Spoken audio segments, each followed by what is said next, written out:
Bonjour à tous, bienvenue dans les studios du Figaro TV. Comment stopper la flambée des attaques au couteau? Quelles leçons tirer de l'attaque de Nogent-sur-Marne? Quelle réponse peut apporter la politique face au phénomène? On posera la question à Éric Ciotti. Un an après, il est son alliance avec le RN de Marine Le Pen et de Jordan Bardella.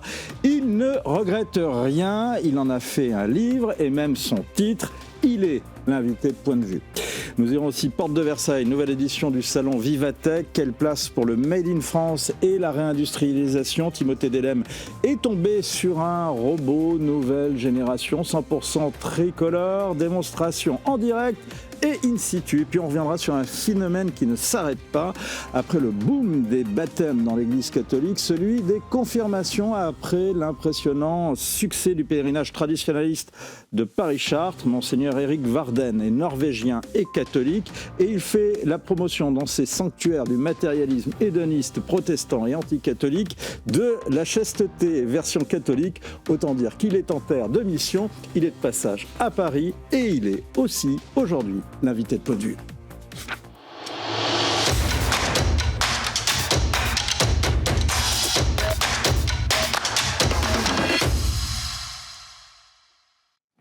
Bonjour Éric Ciotti. Bonjour. C'est la question du jour sur le site du Figaro. Faut-il supprimer les réseaux sociaux pour les moins de 15 ans? C'est ce qui se fait notamment en Australie. J'y suis assez favorable. Je pense que les réseaux sociaux, en tout cas leur utilisation excessive et leur dérive, portent un danger pour les jeunes. Je suis père d'une adolescente et je vois les contraintes que les parents peuvent subir, enfin le combat permanent qu'il faut faire. Et je vois aussi... C'est pas aux parents de le faire. C'est aux parents de le faire, c'est pour ça que je vous dis que c'est un combat. Pose la question à celui qui est pour la suppression des allocations familiales. Il y a l'addiction aussi qui s'installe sur ces réseaux. Ça sera techniquement compliqué parce qu'il y a une volonté des jeunes. Ça sera techniquement compliqué, mais je pense que ces réseaux sociaux, leur usage abusif, et c'est aussi aux parents naturellement d'exprimer leur autorité parentale et leur responsabilité, porte des dangers. Je pense que notamment dans le les jeunes sans réseaux sociaux se porteraient mieux. Ça, incontestablement. Est-ce qu'on peut arriver aujourd'hui à proscrire tous les réseaux sociaux? C'est un souhait et peut-être, hélas, un vœu pieux. Il joue un rôle aussi nocif dans ce que Emmanuel Macron appelle le brainwashing aussi, non? Non, ça je ne crois pas. Je crois que ce qu'il décrit traduit une forme de déni. Emmanuel Macron a toujours relativisé la montée de la violence dans notre pays. Ce sont des sujets qu'il ne connaît pas, qu'il ne maîtrise pas et auxquels il n'a jamais conféré un caractère prioritaire dans ses politiques. Il a été élu sans évoquer ces sujets. Il a été élu, il le dit lui-même, je l'ai lu un peu par effraction, à la fois du fait de l'accident qui est arrivé à François Fillon en cours de campagne, accident entre guillemets, le fait qu'on l'a quasiment lynché politiquement, médiatiquement, judiciairement, avec les méthodes que l'on connaît, et puis de l'autre côté l'effondrement du Parti Socialiste qui avait choisi un candidat extrémiste. Cela a ouvert une voie un peu hasardeuse à Emmanuel Macron, mais il n'a jamais évoqué ces questions de violence, d'insécurité, encore moins en 2022 où la campagne a été totalement occultée par le conflit ukrainien. Il n'a jamais été confronté sur le terrain à la montée de cette violence. Donc il a négligé ces sujets.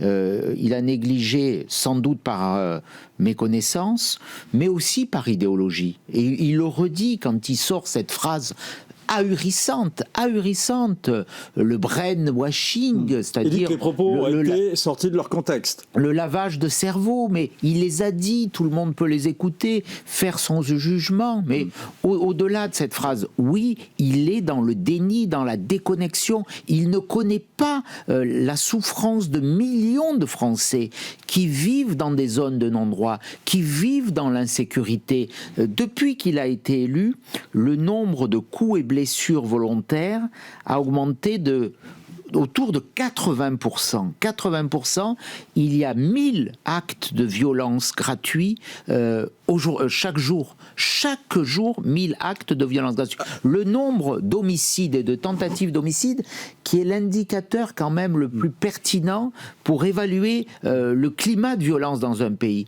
ont quasiment doublé depuis son élection. On est à 6000 homicides et tentatives d'homicide. Il y a des statistiques qui sont sorties il y a quelques jours. On est devenu le pays, parmi les pays les plus violents d'Europe. C'est ça le bilan du macronisme. Et quels que soient les ministres qui se sont succédés, jusqu'à Bruno Retailleau aujourd'hui. On va y revenir, et on va revenir sur vos relations avec Bruno Retailleau. Mais question, justement, puisqu'on parlait d'actes de violence, revenons à ce qui s'est passé hier à Nogent-sur-Marne. Il y avait une autre question que posait le Figaro. Faut-il installer des portiques de détection d'armes à l'entrée des établissements scolaires? Je vous pose la question parce que vous avez travaillé sur toutes ces questions-là, sachant que Bruno Retailleau lui-même, le ministre de l'Intérieur, disait que des portiques de détection ne pourraient pas détecter des couteaux en céramique, par exemple, arme qui a servi à tuer un fonctionnaire de police à la préfecture de Paris, on s'en souvient, en octobre 2018. J'ai d'ailleurs, à l'époque, été rapporteur de la commission d'enquête sur ce terrible attentat à la préfecture de police de Paris qui avait provoqué l'assassinat de 4 fonctionnaires de police. Moi, je suis plutôt favorable à ce qu'on mette ces portiques. Ce n'est pas une réponse ultime, c'est une réponse partielle. Ce sera là aussi extrêmement compliqué, extrêmement coûteux. Qui va payer les collectivités locales qui ont en charge les établissements scolaires. On évalue, si on installait les portiques dans chaque établissement, environ 1 milliard d'euros de dépenses. Mais sur le principe, ça serait un degré de sécurité plus élevé et donc nécessaire. Utile en tout cas, utile. Mais moi, ça ne restaurera pas l'autorité. C'est un dispositif de sécurité passive. Ce qu'il faut, c'est réinstaller dans notre société de l'ordre et de l'autorité. L'autorité de l'enseignant qui doit transmettre des valeurs aux élèves qui sont dans sa classe et se faire respecter. L'autorité parentale, on l'évoquait tout à l'heure sur les réseaux. Là, elle ne paraît pas trop en cause, en l'occurrence dans ce qu'on sait de cette affaire. Mais de façon globale. Il faut qu'on restaure cette autorité parentale. Il faut que les parents ne soient pas démissionnaires. Il faut les inciter à l'être. J'avais été l'auteur d'une loi, vous le rappeliez, qui supprimait les allocations familiales aux parents démissionnaires. Il faut surtout l'autorité de la loi. On n'a pas suffisamment de dispositifs de sécurité et on n'a pas suffisamment de réponses pénales. On manque aujourd'hui d'établissements pour mineurs, que ce soit des centres éducatifs fermés, on nous en avait promis le doublement, ils n'y sont pas, de prisons pour mineurs.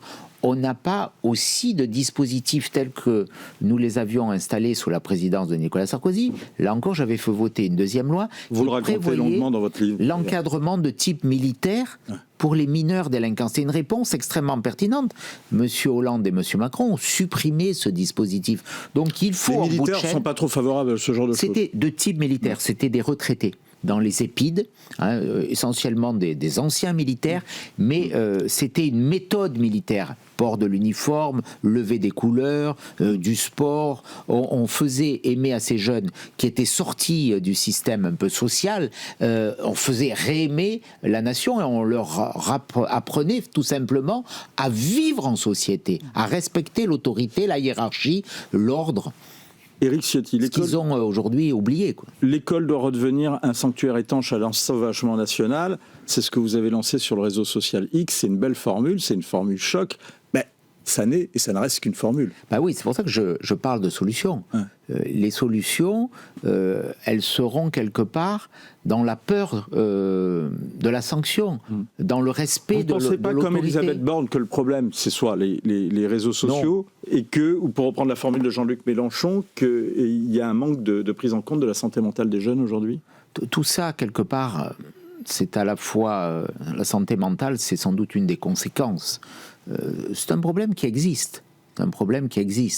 Mais je crois que la première réponse, c'est de réinstaller au cœur du village l'autorité. on a perdu ses repères d'autorité. On a laissé faire aux jeunes ce qu'ils voulaient. Et tout ça s'est dégradé d'année à d'année. Et aujourd'hui, on est arrivé à un point de non-retour. On y rajoute les ravages du trafic de drogue avec les réseaux criminels qui ont installé une contre-société où l'argent est facile pour les jeunes, où le respect à la loi est là aussi extrêmement aléatoire, n'existe plus. Donc il faut un combat général, un plan Marshall contre la violence dans notre société. Et il faut se dire aussi qu'il faut plus de moyens. Vous savez, en 50 ans, on a divisé par 2 les moyens de sécurité dans notre pays. On ne consacre que notamment, 25... et vous le racontez, sous Nicolas Sarkozy. Hein. Absolument. Mais je le fais avec une forme d'autocritique, même si à l'époque, et je le dis dans ce livre, j'avais alerté sur les dangers de ce désarmement. Mais depuis la période où le général de Gaulle était président de la République, on a divisé par 2 nos dispositifs de sécurité pour la défense nationale, pour la justice, pour la sécurité, alors que les dangers se sont multipliés. L'État est démissionnaire dans ce pourquoi il est fait, et l'État est devenu invasif dans ce pourquoi il n'est pas fait, dans les subventions, dans la réglementation, dans les normes, dans la dépense sociale. Vous savez, je vous donne un chiffre. Si on arrêtait de donner des allocations familiales et logements aux étrangers qui arrivent en France sur leurs 10 premières années, on pourrait augmenter les effectifs de police et de gendarmerie de 50% instantanément. Il faut savoir où on met les priorités. Alors justement, Éric Ciotti, c'est peut-être une dernière question d'actualité. Est-ce que vous pensez, comme Amélie de Montchalin, que la France risque une mise sous tutelle du FMI ? Alors, le gouvernement joue sans doute avec les peurs, mais nous sommes dans une situation budgétaire catastrophique, et qui est là aussi le fruit d'une longue dérive. Monsieur Macron est le président de la République qui aura créé, à ce jour, 1100 milliards d'euros de dettes supplémentaires. Il est arrivé 2200 milliards, on est à 3330 milliards. Et à la fin de ce quinquennat, on sera sans doute au-delà de 3500 milliards. Donc il aura créé peut-être 1500 milliards d'euros de dettes en 2027. C'est gigantissime.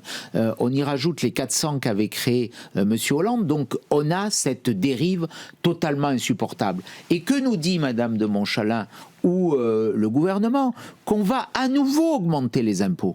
Parce que quand on nous fait la fable, pas d'augmentation d'impôts, on va diminuer les dépenses. Mais les dépenses, c'est quoi? C'est les dépenses fiscales. Donc on va rogner sur des personnes qui emploient des salariés à domicile et qui ont un avantage fiscal parce que l'impôt sur le revenu est parmi les plus élevés au monde. Donc ça va être encore une nouvelle augmentation d'impôts. Il n'y a pas d'effort de l'État. Il n'y a pas de véritable changement de doctrine. J'évoquais la piste de l'économie, des économies sur l'immigration. On ne peut plus accepter que l'immigration ait ce coût. On ne peut plus accepter de donner sans contrôle ces fonds que l'AME coûte 1 milliard 200 millions d'euros, qu'il y ait ces allocations logement familial dès le premier jour d'arrivée, qu'on dépense rien que pour l'Île-de-France 1 milliard d'euros chaque année pour l'hébergement d'urgence des étrangers en situation irrégulière.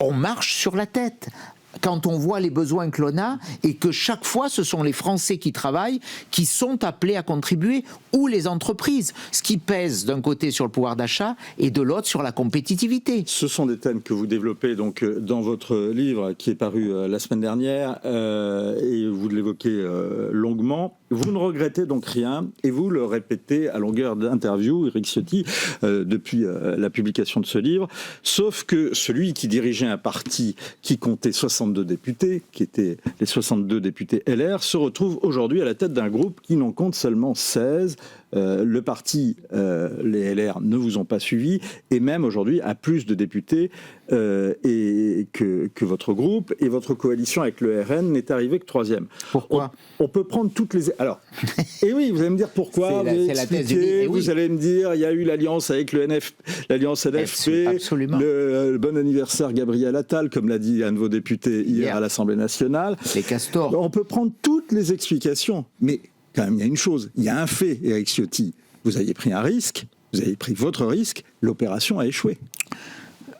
Je ne sais pas si l'opération a échoué, elle a ouvert une brèche. Ce qui est sûr, c'est que l'année dernière, nous n'avons pas gagné. Et c'est la France qui a perdu. Parce que qui peut dire objectivement que ceux qui se sont opposés à cette alliance, qui auraient permis aux idées de droite d'arriver au pouvoir, qui auraient permis d'entreprendre la réforme du pays. On vient d'évoquer sur la sécurité, sur les finances publiques, l'état de chaos de la France aujourd'hui. Qui peut dire aujourd'hui, un an plus tard, jour pour jour, qu'il y a moins de violence, qu'il y a moins d'immigration, qu'il y a moins d'impôts, qu'il y a moins de dépenses publiques et qu'il y a moins de dettes et que nos services publics fonctionnent mieux? Tout s'est dégradé. C'est pas nouveau, bien entendu, mais la situation s'est considérablement aggravée parce qu'on a un gouvernement improbable. Et ce gouvernement improbable, il tient sa légitimité d'une alliance de la honte. Les LR qui m'ont pas suivi, ils ont préféré s'allier avec les amis de M. Macron au premier tour et au second avec le nouveau Front populaire. Ils ne se sont pas alliés formellement. Mais il y a eu 243 retraits réciproques au second tour.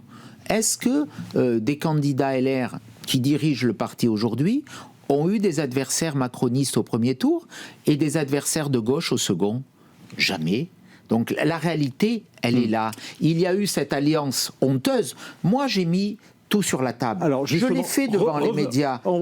J'ai parlé aux militants. Beaucoup de militants m'ont suivi.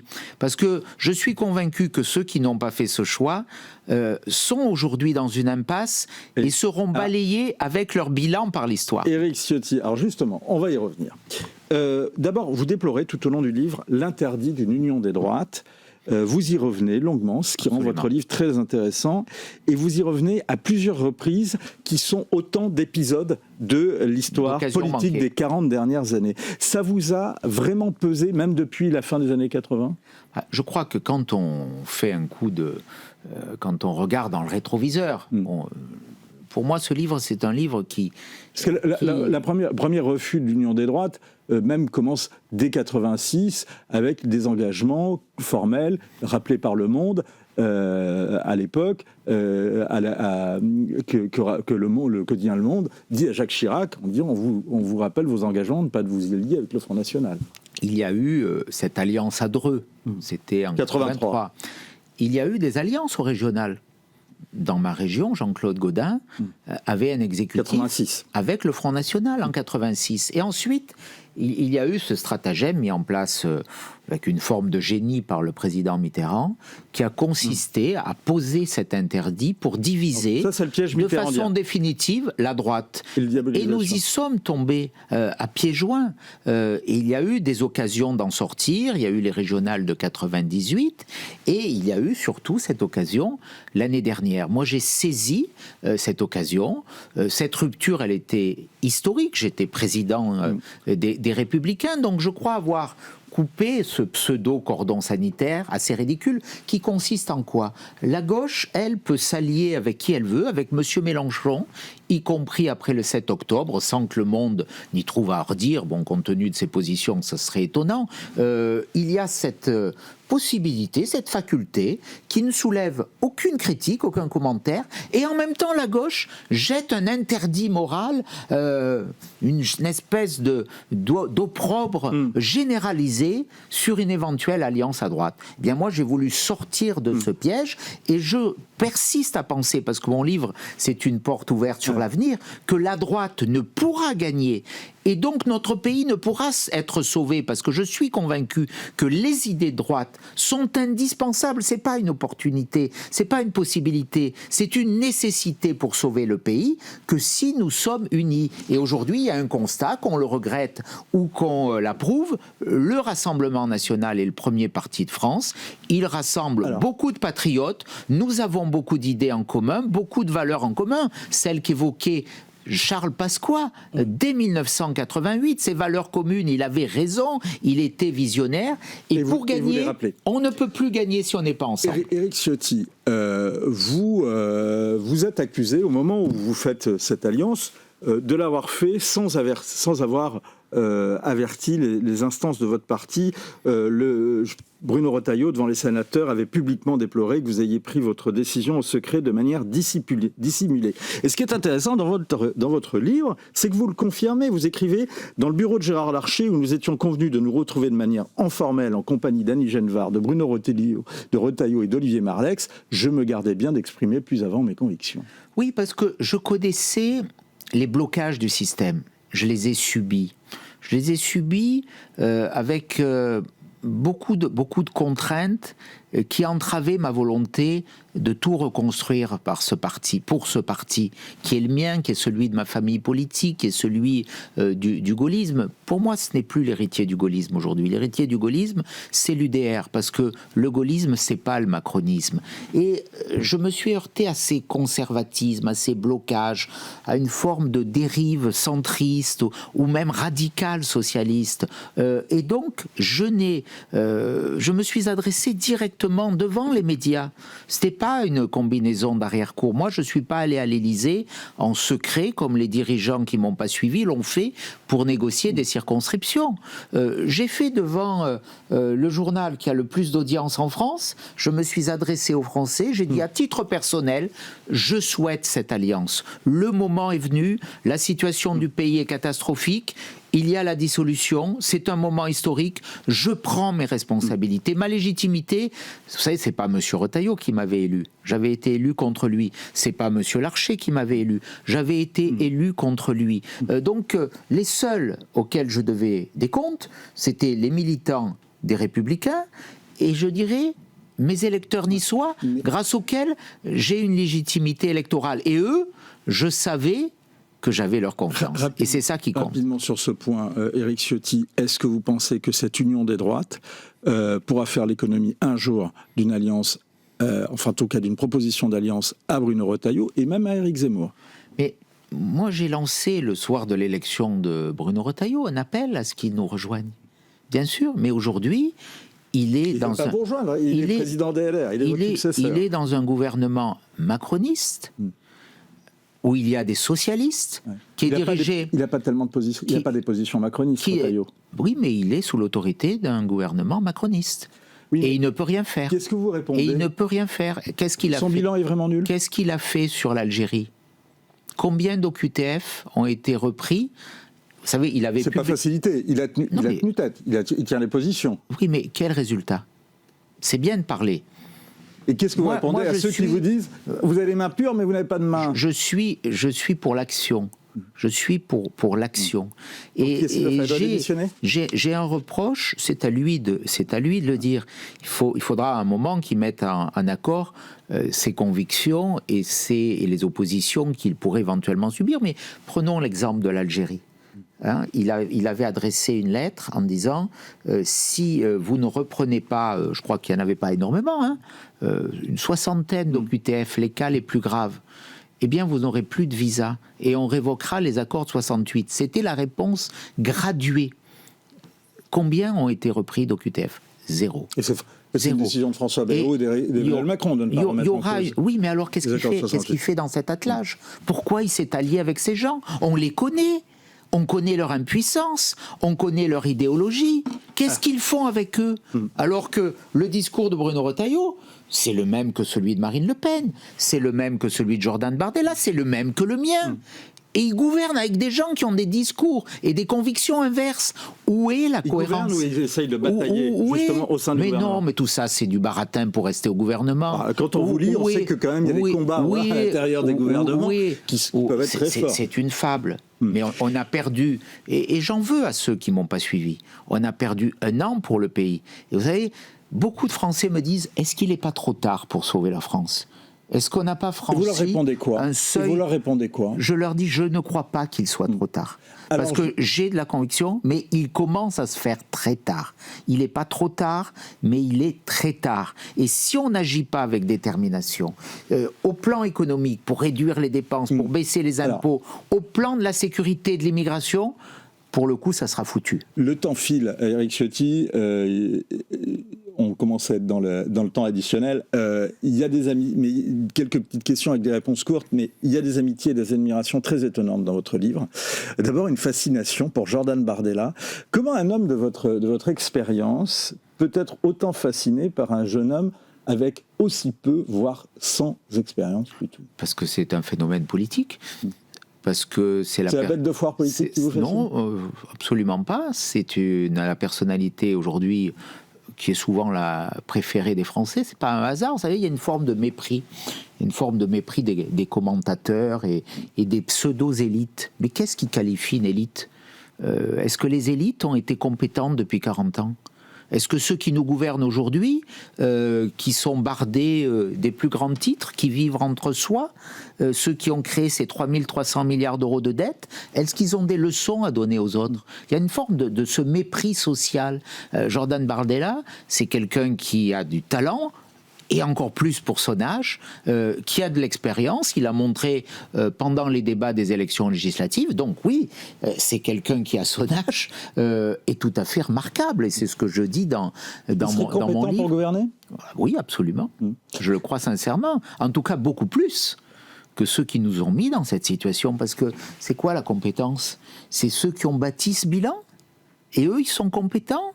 J'entends cette critique sur... Est-ce qu'il suffit que l'échec de vos adversaires justifie qu'il y ait une compétence pour des garçons qui sont aussi jeunes? Je vous pose la question, est-ce qu'il ne faut pas essayer autre chose? Est-ce que ceux qui nous gouvernent depuis 40 ans n'ont pas collectivement échoué? Et je fais une autocritique dans ce livre, parce que j'ai soutenu, de 2007 à 2012, le gouvernement de Nicolas Sarkozy. Bien sûr que les choses allaient dans une direction différente. Je ne le mets pas au même plan que ses successeurs, Hollande et Macron. Mais on a eu des reniements. Et c'est pour ça qu'on a perdu. Les Français nous l'ont fait payer. Éric Ciotti, il y a une autre amitié forte que vous écrivez, très étonnante au regard justement de vos nouvelles amitiés, c'est celle que vous portez, et les pages, ce que vous écrivez, les louanges que vous tressez à François Baroin. Vous vous parlez encore depuis un an? Oui, absolument, on se voit régulièrement. Qu'est-ce qu'il vous a dit au moment de vous avez scellé votre alliance? Il n'était pas d'accord, on en a parlé librement, mais c'est pas quelqu'un qui a eu des propos outranciers ou caricaturaux. On a une amitié personnelle, ça peut exister aussi au-delà de la politique, et heureusement, j'ai pas que des amis qui pensent la même chose que moi, mais cette amitié demeure. Et cette amitié, elle demeure, et ça c'est important, mais je dirais que ça c'est la vie, ça dépasse la politique, et c'est quelqu'un qui est respectueux, qui a jamais trahi sa parole. Je connais ses convictions. On a des points de vue différents, notamment sur l'alliance avec le Rassemblement national. C'est le genre d'idée qu'il a tendance à qualifier de nauséabonde. Moi, ce que j'aime bien, c'est qu'on dise les choses, qu'on respecte ce qu'on dit, et plutôt que ceux qui ont un discours public et une action privée totalement inverse. Rapidement, que vous a dit François Fillon sur votre alliance? Là aussi, il ne m'a jamais accablé. Je crois qu'il la comprend. J'échange fréquemment avec François Fillon. J'ai des pages aussi j'ai des pages très positives sur François Fillon. Le fait qu'il n'ait pas été élu en 2017 a été une perte considérable pour notre pays. On n'en serait pas là aujourd'hui. On n'en serait pas là. Franchement, vous pensez qu'il n'aurait pas fait la même politique qu'Emmanuel Macron? Ah non, absolument pas. Il aurait redressé les comptes publics, il aurait réinstallé de l'autorité. Il avait un très bon programme auquel les Français, malgré les attaques qu'il a subies, avaient quand même adhéré. Encore 20%. Il y a une partie ça laisse rêveur aujourd'hui. Des électeurs de François Fillon qui se sont très bien retrouvés dans Emmanuel Macron ensuite. Oui, mais ils ont été abusés. Quelques-uns, pas énormément. C'était plutôt en 2017 les électeurs de gauche qui sont allés sur Emmanuel Macron. Et en 2019, ce sont les électeurs de droite? Absolument, en 2022. Et en 2022 également. À la fin de votre livre, vous affichez sans phare vos convictions libérales. Vous pensez que ça va tenir longtemps avec un RN étatiste et pour la retraite à 60 ans? Le RN, ça ne vous a pas échappé. J'entends aussi ce procès. Il y a 2 procès. C'est pas des procès, ça c'est les faits. Si, l'étatisme de Marine Le Pen. La jeunesse de Jordan Bardella et le fait que le programme du RN serait un programme de gauche. Dans les 2 cas, c'est une fable. C'est une fable. Quand vous regardez les faits, le contre-budget... Il n'y a pas de différence dans le rapport à l'État. Le contre-budget proposé par le Rassemblement national, baisse des dépenses publiques, baisse des impôts de production, augmentation de la production. Ce sont des directions qui ne me choquent pas. Alors, je veux aller plus loin. Bien sûr, il y a des nuances. Si j'étais... Sur quoi, par exemple ? Sur la retraite. Moi, je n'ai pas suivi le Rassemblement national quand ils ont voulu rétablir la retraite à 62 ans. Mon groupe n'a pas voté cette proposition de loi. Sur la fin de vie aussi, peut-être aussi des divergences. La fin de vie, nous avons été unanimes à nous opposer à ce texte qui est une remise en cause profonde de ce que nous sommes, qui est notamment ce qui est imposé aux soignants, quasiment une obligation de mettre fin à la vie. Il n'y a même pas de clause de conscience, c'est extrêmement grave, extrêmement choquant. Notre groupe, à l'unanimité, s'y est opposé. Le RN, très majoritairement aussi, s'y est opposé. Donc, ce qui nous réunit est beaucoup plus fort que ce qui nous sépare. Mais il y a des différences. Moi, je ne viens pas du RN, je suis gaulliste, on a une histoire différente, mais sur l'économie, il y a des évolutions. Encore ce matin, le RN a parlé de réduire les déficits publics, de mettre une règle d'or budgétaire. Donc, moi, je suis pour cette évolution. Et notre alliance, elle porte aussi sur ce rapprochement des projets économiques. Qu'on soit d'accord ou non avec Éric Ciotti, convaincu ou non, ce livre a 2 mérites. D'abord, il est bien écrit, et celui de la cohérence, d'abord. Et c'est un document passionnant sur l'histoire de la droite et de la France, politique bien sûr, depuis les années 80. Éric Ciotti, je ne regrette rien, l'heure est venue de dire pourquoi, et c'est aux éditions Fayard. Merci beaucoup. Merci à vous. Allez, on va tout de suite retrouver Timothée Delem qui patiente, qui se trouve au salon Vivatech. Timothée, Emmanuel Macron est annoncé cet après-midi. En attendant, il y a vraiment est-ce qu'il y a d'abord de l'affluence et est-ce qu'il y a vraiment des innovations? C'est seulement de l'affichage et en particulier, est-ce qu'il y a des innovations françaises? Eh bien, Vincent, la réponse est oui. La preuve, juste ici, d'abord du monde. Effectivement, ici, c'est l'une des attractions ici de ce salon Vivatech. Vous le voyez, beaucoup de monde depuis ce matin, depuis l'ouverture de ce salon qui se tient jusqu'à samedi. Parc des expositions ici, porte de Versailles à Paris. Je suis avec Stéphane Bobo. Bonjour, vous êtes le président fondateur de Innovate Group. Et alors vous, justement, de l'innovation, eh bien, c'est vraiment votre domaine. On le voit avec ces robots, des robots humanoïdes. En voici 2 juste ici. Et puis un quadrupède également ici. C'est, vous me disiez, la version la plus aboutie des robots humanoïdes que vous présentez ici pour la première fois à Vivatech. Tout à fait. On vient d'annoncer notre partenariat avec la société Unitree, qui est aujourd'hui le leader mondial des robots humanoïdes et quadrupèdes. Aujourd'hui, vous avez ici les robots les plus avancés technologiquement, avec une capacité de mobilité qui est juste incroyable. Alors justement, j'aimerais qu'on voit un peu ce qu'ils sont capables de faire. D'abord, je crois qu'on peut interagir avec eux. Est-ce qu'on peut par exemple le saluer, lui dire bonjour? Qu'est-ce qu'on peut faire avec ce robot? Aujourd'hui, ces robots savent se mouvoir dans un espace de manière complètement indépendante de ce type-là. Et il va pouvoir faire des interactions avec le public, les saluer, éventuellement tendre la main. Et en fait, il faut savoir que ce sont des plateformes qui sont complètement ouvertes en termes de développement. Et le rôle d'Innovate et d'un écosystème de partenaires, ça va être de rendre ces robots de plus en plus autonomes et de plus en plus intelligents. Avec les développements qui vont arriver dans les années qui viennent. Alors justement, on va aller le saluer, on va lui serrer la main, je vous en prie. Allez-y, est-ce que vous pouvez par exemple dire bonjour à ce robot? Oui, alors, je vais lui dire bonjour. Check hand. Bonjour.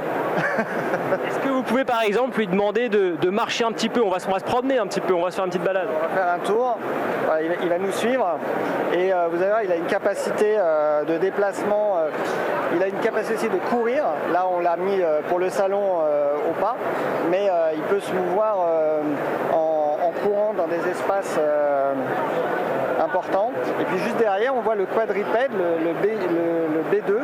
Et qui, lui, pour le coup, a déjà montré son efficacité sur certains théâtres d'opération, j'allais dire. Et ils ne sont pas déployés sur des théâtres d'opération de guerre, mais en revanche, ils sont très utiles, très efficaces.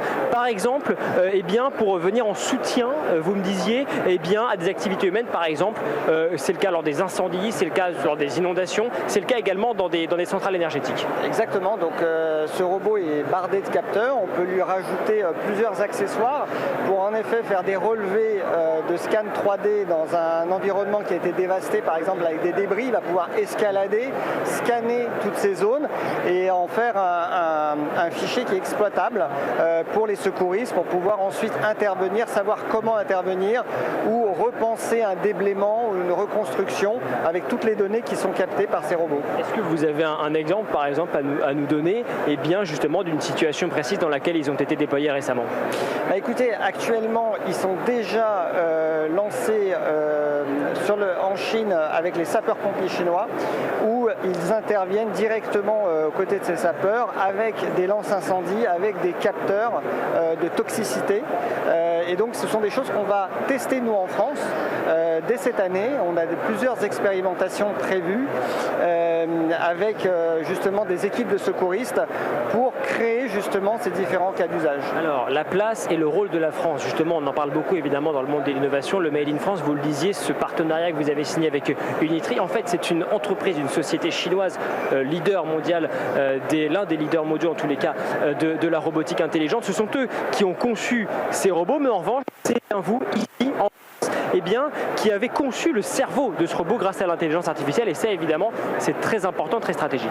Alors il faut savoir qu'en effet ces robots sont dotés de processeurs d'une plateforme de développement ouverte en C++ et en Python, et nos équipes travaillent justement sur tous les algorithmes, sur l'IA qu'on va pouvoir embarquer progressivement dans ces robots pour les rendre de plus en plus autonomes et pour s'adapter aux différents secteurs industriels, logistiques, de sécurité.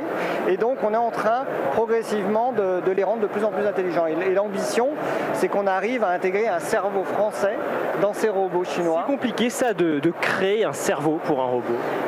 En fait, ça demande énormément d'études et de cas d'usage. En fait, c'est pour ça qu'il faut qu'on travaille main dans la main avec des partenaires, avec des industriels, pour bien comprendre les problématiques métiers et comment ces robots peuvent arriver à apporter une solution, une aide.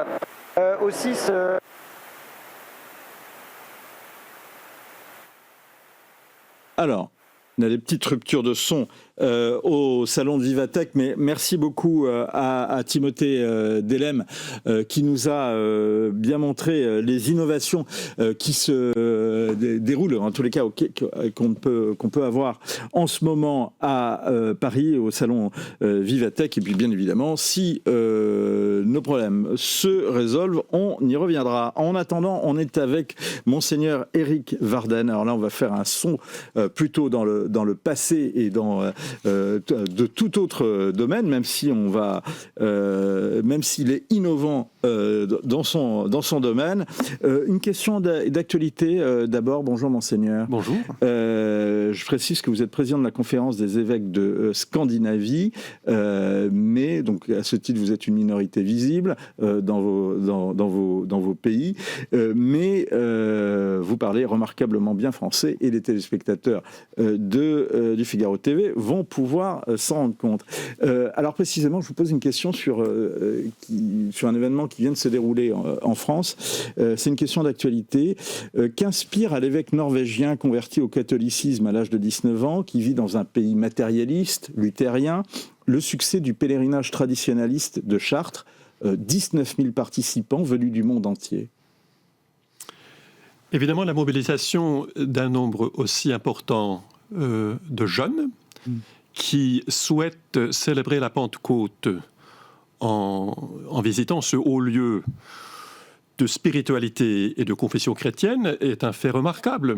Et je pense tout phénomène, tout mouvement qui est capable d'inspirer la générosité et l'expérience de communion. Il y a aussi la mortification que comporte nécessairement un pèlerinage, mérite estime et intérêt. Il marche 3 jours, oui. Il dorme sous la tente et il se réveille aux aurores. Il y a un point, je vous repose la question, parce que c'est un point de litige, mais qui est autour du rapport finalement à la tradition et finalement à l'ancienneté.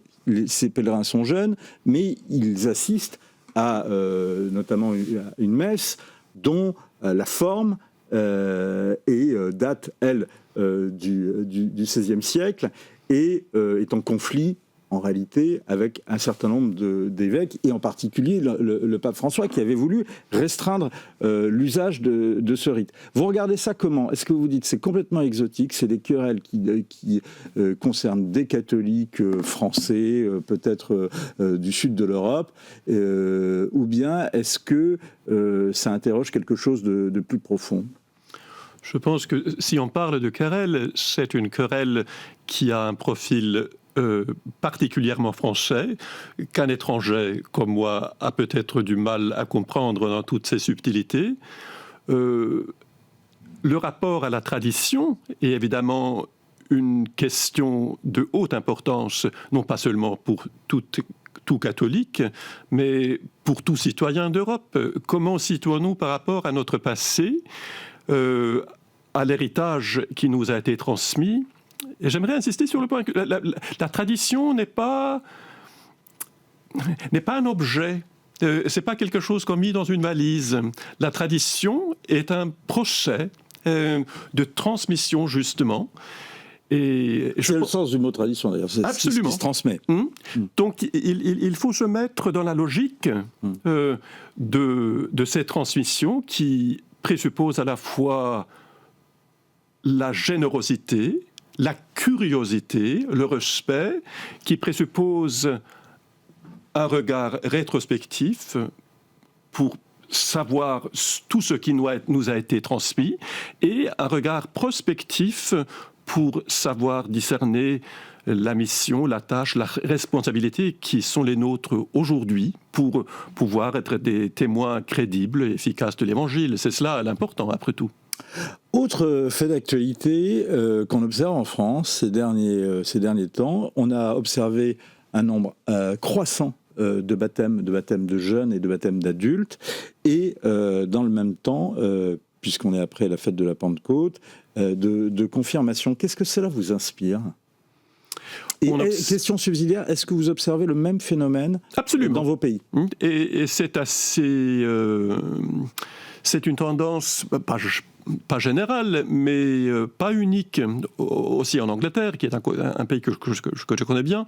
Vous avez fait vos études, vous avez fait vos études à Cambridge. Oui, aussi, j'étais moine en Angleterre, j'y ai vécu 30 ans. Et on observe nettement la même tendance. Il y a une nouvelle...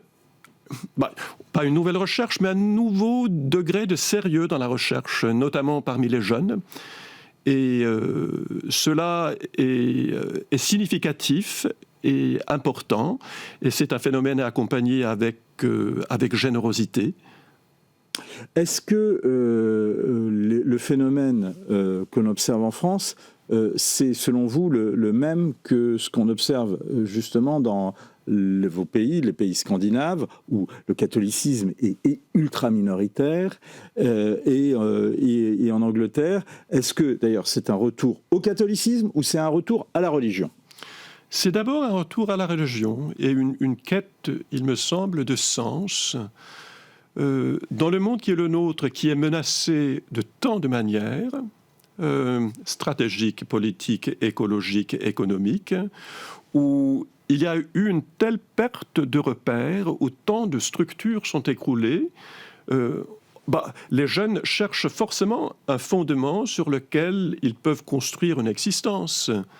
Et je pense que le grand processus de sécularisation qui a marqué notre culture européenne pendant des décennies est un peu arrivé à sa fin. Il me semble clair que la sécularisation ne peut pas être un procès indéfini, puisqu'il... Un processus indéfini. Oui. Est-ce que, question aussi qui se pose, est-ce que vous pensez que la montée de l'islam en Europe, y compris dans vos pays, amène un certain nombre d'Européens qui étaient, non pas de pratique, même de famille, mais d'origine chrétienne, à revenir vers le catholicisme ou les religions chrétiennes? Je pense effectivement que la confrontation avec une autre foi, avec des autres croyants, qui n'ont pas peur de dire ouvertement ce qu'ils pensent, ce qu'ils croient, et présenter ce contenu de foi à d'autres, pose la question concernant l'héritage qui est proprement le nôtre. Et je pense que ça nous provoque, parfois de manière un peu douloureuse, parfois de manière aussi très constructive, à nous rendre compte du patrimoine religieux et chrétien qui est le nôtre. Vous avez fait, juste avant de revenir sur votre parcours, finalement ce boom, et ce boom de conversion, n'est-il pas un miracle au regard du discrédit dont souffre l'Église catholique en Europe après la révélation des scandales sexuels? Par exemple, en France, selon nos informations, le tribunal canonique qui est chargé, qui a été spécialement mis en place pour juger les affaires de déviance sexuelle, dans le clergé, au sein du clergé, dans l'Église, reçoit des dossiers chaque semaine, des signalements chaque semaine. Effectivement, il y a là, pour répondre à votre question, oui, il y a quelque chose de miraculeux dans cette coïncidence par rapport. L'histoire des abus représente une plaie ouverte sur le corps de l'Église qui va prendre beaucoup de temps pour guérir, qui exige la justice, la vérité, l'honnêteté, la réparation et la pénitence. Mais Ce sont des choses qui ont manqué jusqu'à présent? Pas manqué, mais peut-être qui n'ont pas été suffisamment explicites. Et l'utilité des révélations pénibles est que nous avons maintenant des procédures mises en place pour pouvoir discerner, avoir des critères de comportement acceptable et non acceptable, et aussi des procédures pour procéder en justice. Et cela, c'est une grande aide à la société, à l'Église, et notamment aux évêques. Quelle a été, selon vous, il y a deux écoles qui s'affrontent sur la lecture justement des scandales sexuels. Il y a celle qui dit que, et on en vient au cœur de votre ouvrage, la continence qui est prêchée par l'Église catholique est la cause de ces scandales et impose une vie qui est insupportable et donc va aboutir à des abus sur des personnes vulnérables, et en particulier des enfants, ce qui, quand même, au regard de l'Évangile, est le pire des scandales, si j'ai bien lu. Et Vous avez bien lu. Et une autre école, oui, mais on se pose la question de dire, mais comment, en ayant lu ça, il vaut mieux s'attacher une meule de pierre autour du cou que de faire scandale à un des plus petits? Comment ceux qui ont lu ça ont pu, bien sûr, commettre ces actes, ou à minima à gérer en disant bah, ça fait partie, c'est la nature humaine, là où il y a de l'homme, il y a de l'hommerie, etc. Et ont finalement un peu balayé ces affaires, où ils les ont traitées, à tout le moins, avec légèreté.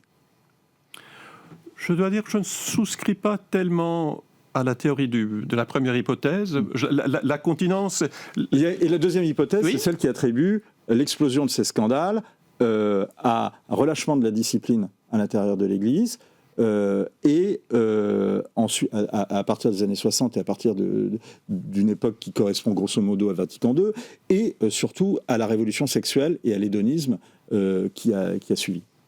Je ne suis pas sûr en fait que ni l'une ni l'autre présente une réponse compréhensive. Je pense face à une situation tellement complexe et tellement douloureuse, il faut se méfier de réponses simples. L'Église a une expérience plus que millénaire du clergé continent. On a aussi des exemples éblouissants de générosité, de bonté, de sainteté. C'est un modèle de vie qui peut marcher. On en a des preuves. Ce qu'on appelle la continence, hein, c'est-à-dire ne pas s'abstenir de relations sexuelles et de mariage.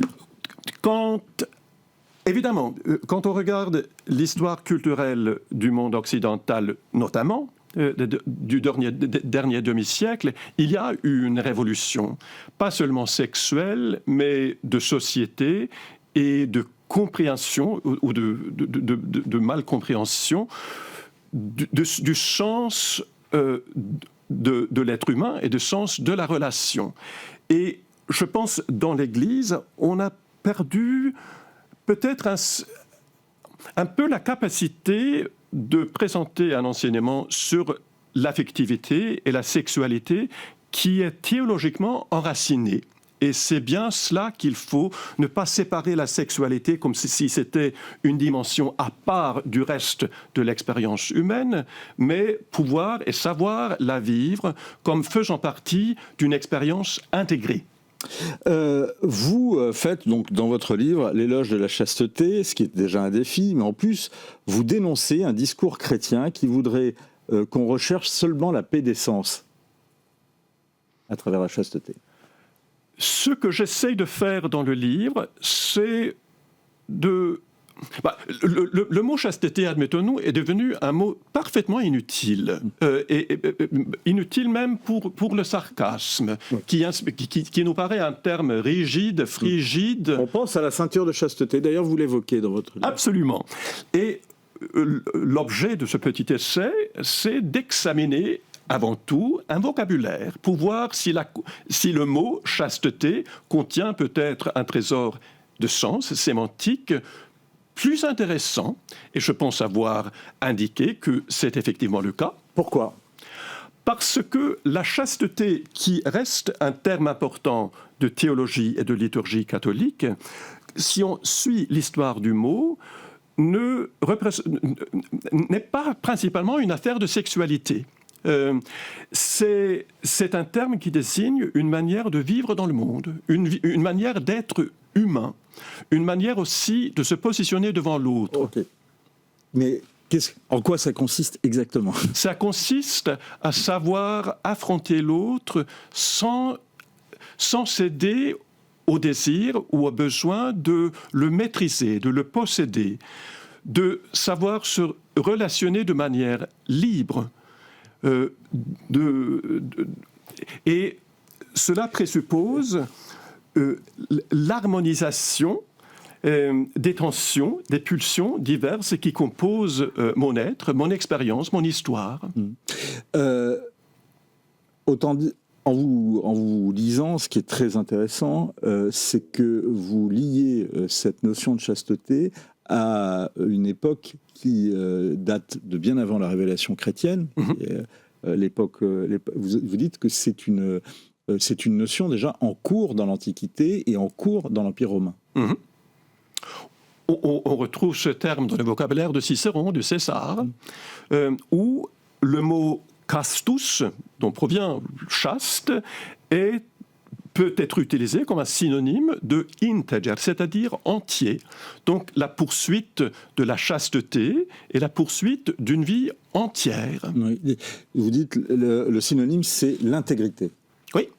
Et vous dites également, c'est ça qui est très intéressant, c'est que c'est une force aussi, c'est que c'est quelque chose qui apporte une force. Absolument, puisque vivre de manière fragmentée, on en a tous l'espérance, je pense, ça consume et dévore nos forces, tandis que orienter son existence vers un but clairement défini, vers une finalité désirable, ça nous mobilise et nous enthousiasme et nous donne effectivement la force.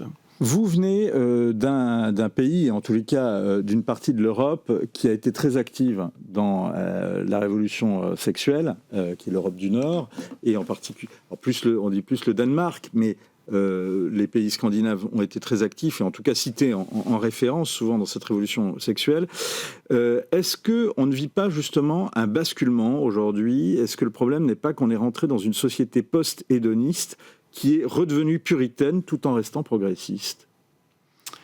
Je ne suis pas sûr qu'elle soit devenue puritaine, mais qu'elle soit post-hédoniste, c'est peut-être vrai. Et je pense en tout cas que la sexualité vue est vécue seulement en vue de jouissance, de satisfaction, d'appétit. C'est une approche qui ne convainc plus tout à fait les jeunes. Et ce sont les jeunes, surtout, qui se posent des questions sur cette matière. C'est très important, c'est très intéressant.